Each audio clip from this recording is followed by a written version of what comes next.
بسم اللہ الرحمن الرحیم۔ اللہ تعالیٰ نے سال کے 12 مہینے بنائے ہیں، مگر ان میں سے بعض مہینوں کو خاص فضیلت اور عظمت عطا فرمائی۔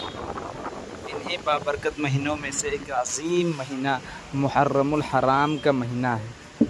یہ ہجری سال کا پہلا مہینہ ہے اور ان 4 مہینوں میں شامل ہے جن کو اللہ تعالیٰ نے اشہر الحرم قرار دیا ہے۔ محرم کا مہینہ ہمیں اللہ تعالیٰ کی اطاعت، توبہ، استغفار، نیک اعمال اور سنت نبوی پر عمل کرنے کی دعوت دیتا ہے۔ رسول اکرم صلی اللہ علیہ وسلم نے اس مہینے کے روزوں اور خصوصاً یوم عاشوراء کے روزے کی بڑی فضیلت بیان فرمائی ہے۔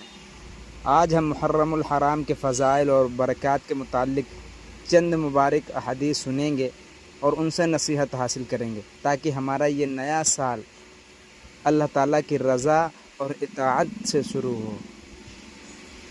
قال رسول اللہ صلی اللہ علیہ وسلم افضل الایام بعد رمضان شہر اللہ المحرم۔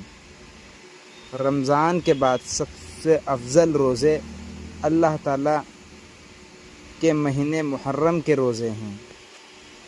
رمضان کے بعد جو سب سے افضل روزے ہیں، اللہ کے نبی فرما رہے ہیں، وہ محرم الحرام کے روزے سب سے افضل ہے۔ ان میں سے خاص فضیلت یوم عاشوراء کے دن کے روزے کی ہے، اور بہت سے حدیث اللہ کے نبی صلی اللہ علیہ وسلم نے اس موقع پر بیان فرمائی ہیں۔ ایک حدیث حضرت عائشہ صدیقہ رضی اللہ عنہا سے مروی ہے کہ حضور اکرم صلی اللہ علیہ وسلم نے فرمایا، سب سے افضل روزہ یوم عاشوراء یعنی 10ویں محرم کا روزہ ہے۔ ابن عباس رضی اللہ عنہ سے منقول ہے کہ نبی صلی اللہ علیہ وسلم سب سے زیادہ اہتمام نفلی روزوں میں عاشوراء کا روزہ کا کیا کرتے تھے۔